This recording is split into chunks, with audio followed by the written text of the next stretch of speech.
Fala, torcedor rubro-negro. Bem-vindo ao canal de notícias do Atlético Paranaense. Mas antes, não se esqueça de se inscrever no canal, curtir e comentar o vídeo. Vamos às notícias. O torcedor do Atlético Paranaense mal teve tempo de respirar após o apito final do Brasileirão de 2024, quando uma notícia inesperada caiu como uma bomba no coração da torcida rubro-negra. A diretoria do clube, que vinha sendo elogiada por adotar preços acessíveis nas últimas rodadas da Série A, surpreendeu ao anunciar um reajuste expressivo no valor dos ingressos para a temporada de 2025. E o detalhe mais polêmico: essa mudança chega justamente no ano em que o Furacão disputará a Série B do Campeonato Brasileiro. Segundo o novo modelo, os ingressos passam a custar R$ 150 a inteira e R$ 75 a meia entrada, uma decisão que gerou revolta instantânea entre os torcedores. Nas redes sociais, a indignação foi geral. Muitos consideraram o valor não apenas salgado, mas abusivo, especialmente diante da queda de divisão. Querem que a gente pague preço de Libertadores para ver jogo de Série B, reclamou um torcedor. Outro disparou: ficamos ao lado do time na pior fase, e agora recebemos isso em troca? A crítica mais comum aponta para a falta de sensibilidade do clube com sua torcida mais fiel, menos aquela que, mesmo nas derrotas, segue comparecendo ao estádio.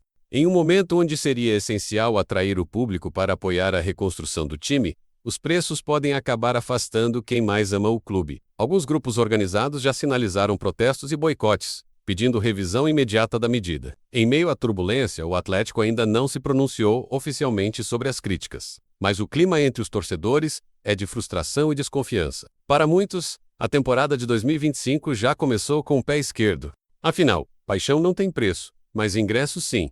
E, nesse caso, o valor parece ter ultrapassado o bom senso. Mas enquanto o clima esquentava fora de campo, o clube tentava inovar dentro dele. O Atlético entrou para a história ao anunciar a contratação do seu primeiro jogador africano, Yvendi Negri Tangegel, um volante promissor de apenas 17 anos, nascido em Burkina Faso, na África Ocidental. O contrato é de 2 anos, com possibilidade de renovação por mais 3. Inicialmente, ele vai reforçar a equipe sub-20, mas o projeto do clube é claro: lapidar um diamante bruto. A negociação foi conduzida pelo agente brasileiro Juan Casemiro Stefanowski e marca uma nova fase no olhar do Furacão para o mercado internacional. Agora, mudando de assunto, temos 2 grandes destaques que fizeram a torcida do Furacão vibrar de orgulho.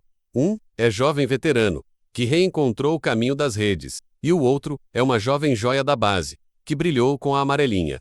Segura aí, porque essa atualização está recheada de emoção e promessas para o futuro do nosso clube. Vamos começar com ele, Bruno Zapelli, o meia argentino que enfim quebrou um longo jejum de gols. E não foi em qualquer momento. Não! Zapelli foi decisivo na vitória do Furacão por 2-1 sobre o Paysandu, na estreia da Série B do Campeonato Brasileiro 2025, depois de quase 7 meses sem marcar, exatamente desde o dia 11 de setembro de 2024. Na dura eliminação nos pênaltis para o Vasco pela Copa do Brasil, o camisa 10 voltou a balançar as redes e mostrar o talento que a torcida sabia que ele tinha. De lá para cá, ele disputou 27 partidas, sendo titular em 18 delas, e contribuiu com 6 assistências. Mas o gol, esse estava entalado na garganta. A boa notícia é que o técnico Maurício Barbieri nunca deixou de acreditar. Muito pelo contrário.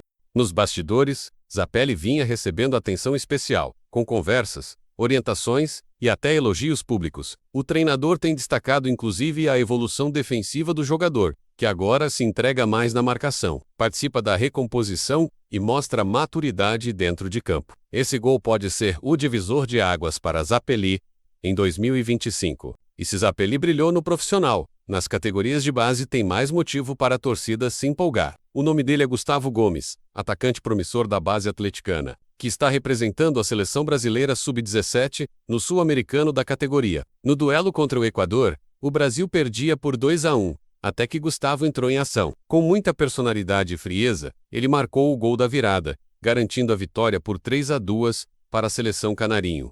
Um gol que não foi só importante no placar, mas também um recado forte sobre o futuro brilhante dessa joia rubro-negra. A atuação de Gustavo chamou a atenção de todo mundo: comissão técnica da seleção, torcedores, olheiros e, claro, da diretoria do Atlético, que acompanha de perto cada passo do jovem. Ele é visto como uma das grandes apostas do clube para os próximos anos. E pelo que mostrou em campo, dá para dizer: o futuro está em boas mãos. Ou melhor, em bons pés. Então, torcedor, é isso. Tem experiência reencontrando seu brilho e talento jovem mostrando que veio para ficar. Zapelli reencontra o gol e mostra que pode ser peça-chave nessa caminhada pela Série B.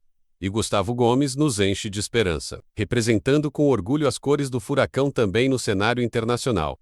Agora o assunto é ele, Fernando. Você sabe quando um jogador entra em campo e, em vez de passar confiança, começa a gerar preocupação?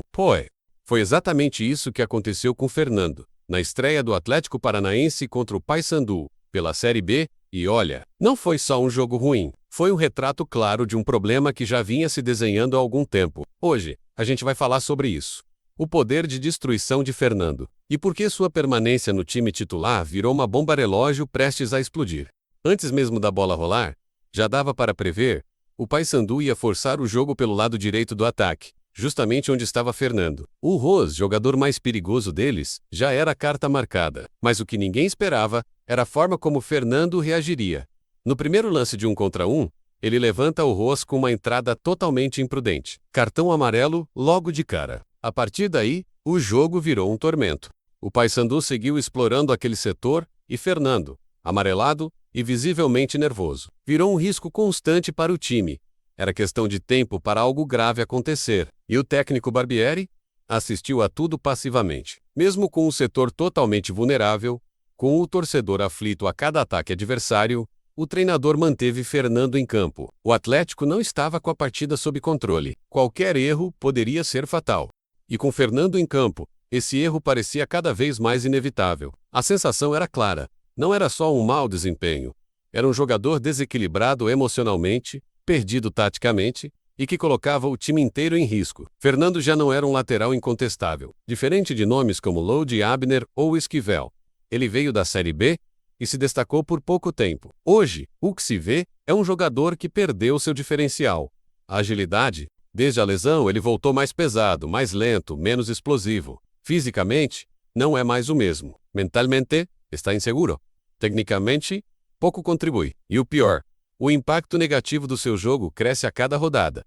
Fernando não compromete mais. Ele destrói. E isso por si só já deveria ser suficiente para levá-lo ao banco. E se você está se perguntando se o Atlético não tem alternativas, tem sim. Leo Daric, por exemplo, é o lateral da seleção brasileira de base. Um jogador promissor, com personalidade, pronto para assumir esse espaço. Mas como sempre, o clube insiste em não usar a base. Enquanto outros times grandes confiam nos seus jovens, o Atlético hesita. Barbieri, que chegou prometendo valorizar a base, agora parece ignora-la completamente. Manter Fernando como titular não é mais teimosia.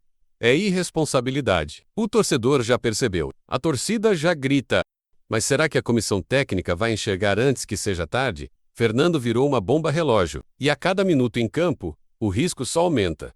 Está na hora de mudar, de dar espaço para quem tem condições físicas, técnicas e mentais de ajudar. Porque se nada for feito, a próxima falha pode custar caro, muito caro. E aí, torcedor, curtiu a notícia? Deixe seu comentário abaixo e fique atento ao nosso canal, pois aqui você tem todos os dias notícias do nosso Furacão.